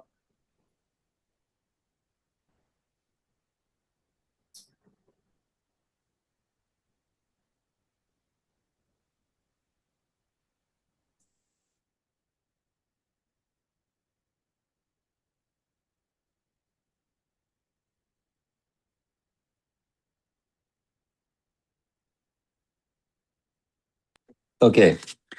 I'm not sure that there's an easy answer to all the questions that are brought up today, but I think there's a lot of response that can be attributed to the people here. In, like Jackie was talking about, visualization, basically, it definitely adds up, and making a difference is, well, it's our moral responsibility. If you don't have those morals, as was pointed out, maybe they're not interested in morals. You got to look at your own morals and see what works for you and everybody else around you. But I think we have a moral obligation to make a difference, and as I've been talking about with you on your Substack, the differences in how we approach technology and the government and power structures and billionaires, and how it's going to affect our long-term survival of our children and grandchildren. We need to place responsibility on ourselves to do that. And in order to do that, we have to take accountability of ourselves and those actions. Nobody here has failed until they stop trying. And that's just my point. That's all I have to say. Thank you so much. I actually wrote an article about, I tried to, see the future vision, and we are the last generation who will be working. If you are a fan of Isaac Asimov, you know how it ends. Okay, so I am just trying to, move us to a position where we can collectivize our consciousness and also the artificial intelligence's consciousness together to have a harmonious life. I know we have to go through a lot according to Asimov, but still, I mean, we can probably try to avoid those bloodsheds. We just need to find some people with some ideas that can change everything. So the search will keep continue. I'll have these conversations very often so that we can find that person. And yeah, I see Jackie's message about, yeah, he was a futurist, right? So Patricia, do you want to say something? Okay, you're good. Then we have Bob and Brandon and Sharon. Okay, Sharon, are you done or? Okay, good. Brandon, what about you? I'm all right for right now. Okay. I've got a lot of work to do. So I got to go shortly. Okay. So thank you so much for being here. I guess all we can do right now is just plant a seed. If you want to take it metaphorically, go ahead. If you want to take it literally, go ahead, plant a seed, because you may not eat that fruit, but your grandchildren or niece may eat that fruit. So that's the simplest action that I have found. I know there are better ways, there are better ideas. We can even form our own United Nations that actually serves the ordinary people, not the elites. But I guess we are not there yet, but we will eventually, I guess we will go there. So thank you so much. Jackie, I can see Jackie's hand. Yeah, you need to unmute yourself, Jackie. Yes, thank you. And first I want to thank you, Ashfaq, for the tremendous amount of work you have put into creating this framework. You know, I know you went through the Peace Academy first, and you're a sociologist, and you have been thinking long and hard about how to bring world peace. And I am really grateful for your dedication and commitment to the causes of peace and democracy. And so thank you very much for what you're doing. The one thing I wanted to make sure we mention is that what fuels the world currently is money and profit. Profit has been, as most of us in this room would agree, if not everyone, profit has been put before people. That is our highest value.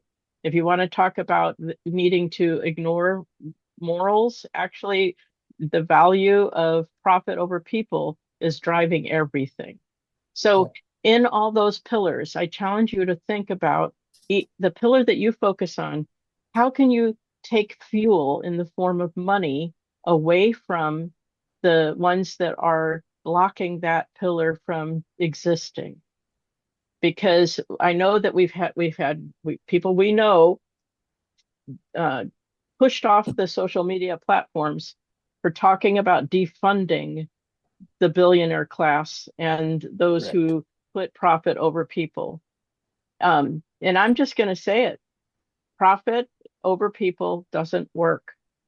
And the sad thing is that those who are profiting the most, they are the poorest in terms of emotional spirit and their humanity. They're the Morality. poorest, and they are disconnected as social beings from the rest of Sociopathy. us. And so they are losing out big time, and their brains are changing because of their great power and wealth. It actually rewires the brain for less empathy, so they become less and less able to connect with other people. But it's the very thing they crave the most and don't know how to have. Okay, so the thing is that you drain money from the system, and you you put the money towards other things. And I know, Brandon, you've got this framework you've worked hard on, but there's more than one way to skin a cat. And the many of us who put our thoughts towards, well, what other ways can we re-channel that energy in the form of money? I'm so glad for you. Oh, good.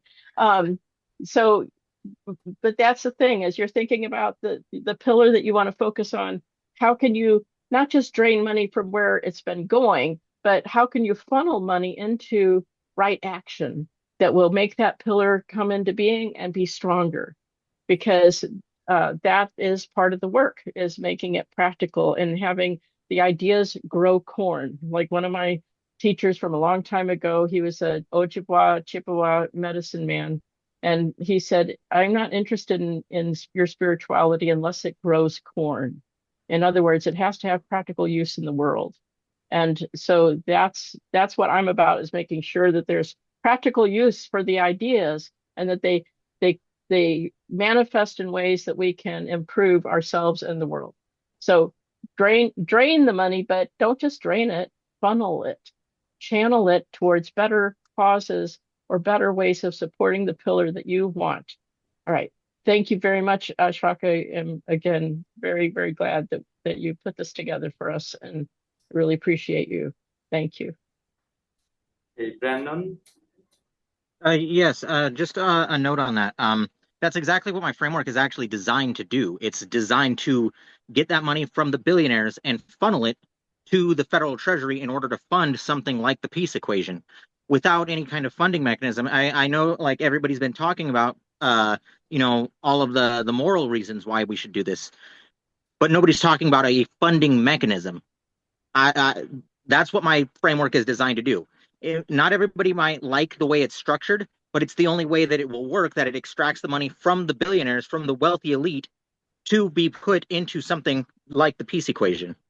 That's what, like, that's exactly what it's designed to do. The way it would extract the wealth from the wealthy through ground rents and taxation.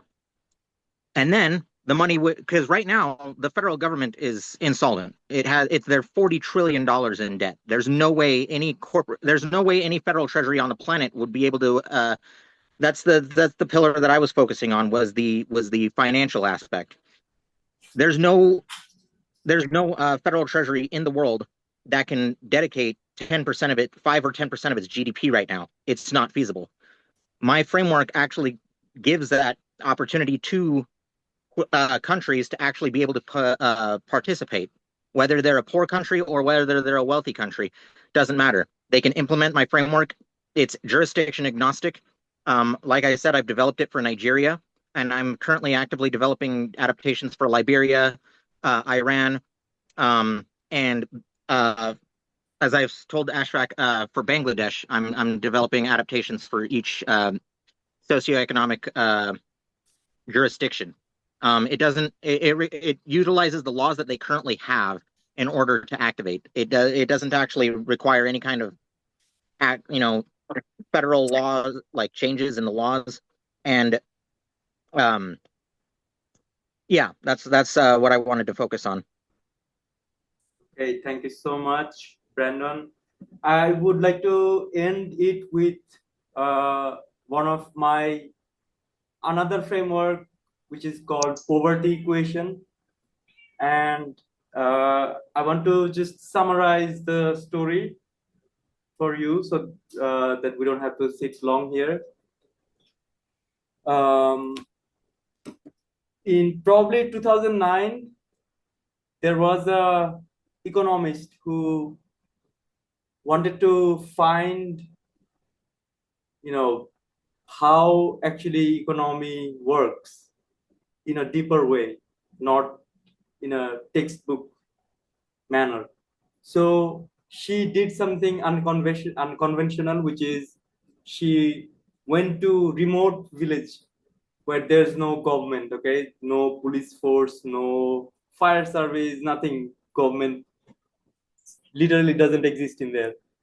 And what she found was that the economy still exists in there, okay, and it's thriving, and people are actually benefiting from it because the people in there, they care for each other, they know each other, okay. When there's someone in trouble, the neighbors come in and help them out. And my framework actually talks a little bit about that, and tells you that if we take care of our neighbors, then there would be no poverty. We just need to do it in a massive scale. I mean, if I can do it from my place, or 9 of us can do from our place, but if the idea doesn't spread, if most of the people are not doing it, it won't work. So that's where I want to leave it for right now. So thank you so much for being here. I really, really appreciate it. And I know that all of you care a lot about world peace.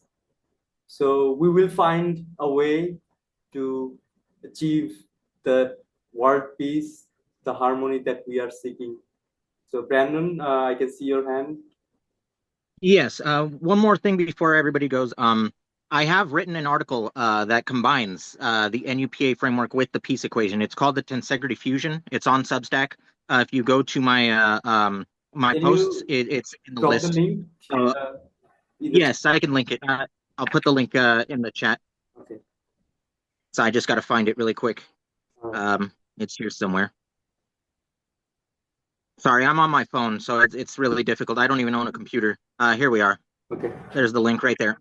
All right, that's great. Let me open it up on my end.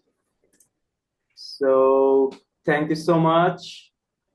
I hope we will meet again pretty soon with some new ideas, some new actions that we can take to move forward towards that global peace that we are hoping for. So thank you so much. Adios.